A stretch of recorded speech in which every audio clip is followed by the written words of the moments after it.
name is Michael Frachetti. I'm a faculty member in the Department of Anthropology, and I'm also the director of the SciLab, the Spatial Analysis, Interpretation, and Exploration Laboratory in Anthropology. A number of the papers that we saw presented in this earlier sessions, in fact, related to some of the work that we do in that lab, and I'll give you the website if you're interested in a second. Both Ed Henry and Alex Rivas are researchers in the lab, as well as lots of people who've been involved in John Kelly's research. And so as part of the GIS facilities here on campus, for those of you who are interested in more anthropological questions, we do have a research facility within the department. And also I would encourage you to send your students over. I teach a class every spring on advanced GIS modeling, in which case they'd have the opportunity to develop some of their own projects in the context of a sort of supervised modeling course, where basically they get to run with their own data and deal with a lot of the same issues that some of us are dealing with here. So what I want to talk to you today about, if you were to go to the website for our lab there, that's not the website, in fact, it's www.saie.wustl.edu. And so just a very simple sci.wustl.edu, you'll get there. You'll see a lot of projects, upwards of dozens of projects that are involved, that our researchers are involved in. What you won't see is this project, and that's because I'm using this opportunity here in the lightning talks, which I'm not going to go as lightningly fast as I might otherwise, given that we are a little bit ahead of schedule. Because this is a brand new project, and one that's, and I'll explain how it came about. But this is a project that I'm hoping to actually develop with some folks here. I was talking to John Turner, or Jay Turner, earlier this morning when he presented his work on Ulaanbaatar, and you're going to see a few more images of Ulaanbaatar as I use it as an example for what I think is going on in my own research. Okay, give it a second. In 2011, we discovered a new city. A city that dates to around 1000 AD. As an archaeologist, we spend a lot of time looking for important things and interesting things, and you typically don't expect that you're going to find a city. It's going to be really dramatic when it finally pops up. So we were high in the mountains of Uzbekistan, and saw some small traces on the ground of a settlement, and thought, okay, great, this must be nomadic settlement, which is what we ultimately specialize in. And through a variety of analyses, most importantly, the geophysical work done by Ed Henry, who's in the back of the room here, which you're going to see here, one more tick of the processing window. Here it is.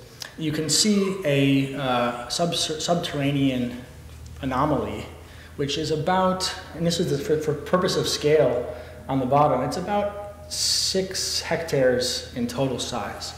And what you see is this large anomaly here with some zoomed in 40 by 40 meter boxes. And so this represents a 40 meter box, each one of these small lines, and each one of these is 40 meters. And what you can see is dense architecture that can be traced. Here's a large structure well over a football field in size, or about the size of a football field, roughly in length, as well as a large necropolis.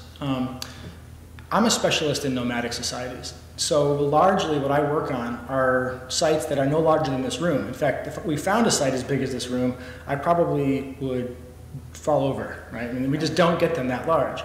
And so in fact, when we found a site of 7 to 8 hectares in total size, and one with an urban core or a dense constructed core of roughly 6 to 7 hectares, depending on how you slice it, we were obviously shocked. And so we call it a nomadic city because it's way up in the mountains. It's at 2,500 meters elevation, far beyond the agricultural realm. So there's about a 2-month growing season here. So it's very unlikely that this city would have been fueled by farmers in the vicinity. And that's actually what brings us to this question then of an edgy city. What does a city, either in itself on the edge, or in fact, what are urban edges? How do they influence urbanism in general? So this has me embarking on some new questions about urbanism, which I hadn't in previous stages of my research really paid much attention to. So at the most general level, my first question is how do cities serve to shape social interaction? Many people in the GIS world work with urbanism, and in particular, populations for our communities of researchers, for example, in the Santa Fe Institute, deal specifically with the urban phenomenon and how it shapes interaction in an internal and external way. But more in reference to this site, how do different communities, such as nomads or mobile societies, create cities in different ways? Do we even have a model for this paradoxical phrase, or this oxymoron almost, of a nomadic city? What does that even mean? And then finally, if we do have a new model about urbanism, how can we assess it? How can we metrically assess it? And what would it offer us in terms of understanding social networks? In other words, how can we understand how cities integrate into broader and sort of broader palimpsests or broader scale interactions that we interpret as networks? So we're going to leave prehistory for a second because we haven't yet done the analysis on this site. And we're going to move over to a case study which we heard a little bit about this morning, and that is the city of Ulaanbaatar. And I chose this scale of visualization for a very particular reason. Here you can see very clearly the division between the Hurus, which Professor Jay Turner talked about this morning, and the Soviet part of the city to the center, so to speak, here. And I selected that boundary zone. And what I would refer to is that this is essentially the edgy part of that city. These are those edges. And if you look at the architectural difference or the planning difference, what you can see is that the Soviet high-rises are dense urban high-rises, probably 7 to 10 stories. I'm not quite sure in Ulaanbaatar. I haven't myself been there. In comparison, and organized into very neat Soviet-style blocks, you know, perfect reflections of that period's architectural ideology. And comparing that with the Ger camps, basically, which we heard more about this morning, which are effectively small plots with yurts. Each one of those little white dots represents a yurt, maybe between here and the wall in diameter, with a small lid or a small covering, and each one of these could be annually reconstructed. They're typically structures that are used by nomadic communities that are portable.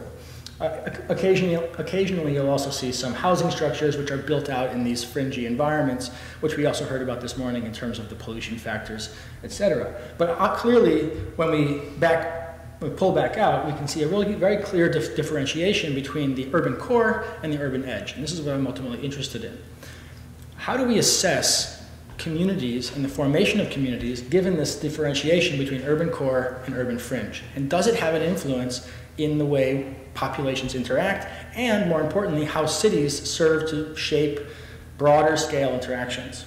In other words, are we simply talking about urban cores, or are we talking about some more fluid boundaries, and how do those boundaries then affect bigger scale phenomena? In this project, I'm exploring the utility of something called network modularity. Within the networking world, this is a metric, a mathematical metric, for understanding the formation of communities here on the basis of edge relationships. So in other words, populations here, for an example, might be communities or people, individuals living or working around Washington University will have closer social networks with other people who work here than they may with communities working around SLU. So if you were to map out on the basis, say, for example, of emails sent per day, you would see a network epicenter or a community around WashU and a network community around SLU. And those would be more closely aligned on the basis of the frequency, or in this case, the edginess, the number of contacts between, in this case, emails. That can be represented as a numeric. And so you see, for example, in this case study, the karate case study, a fairly low, but nonetheless positive affiliation between different communities of karate practitioners. I think it's in, I can't remember the city now. This was published in PNAS. Alternatively, you could see a larger and more complex and multifaceted network formation or modularity to communities of politically oriented writers who are writing about either liberal or right-wing or left-wing political rhetoric, and how there's also this sort of variously formulated moderate network in between these. So modularity is simply a mathematical way of determining how communities form based on their connectivity and the edginess of their networks. So let's go back now back to our case. What we're ultimately trying to figure out is how does modularity then work in urban contexts. And I was very surprised to find when I Googled urban modularity that there were no studies. I Google scholared it even. There was nothing I could come up with, right? So there's not a large utilization of modularity to understand how actual cities function.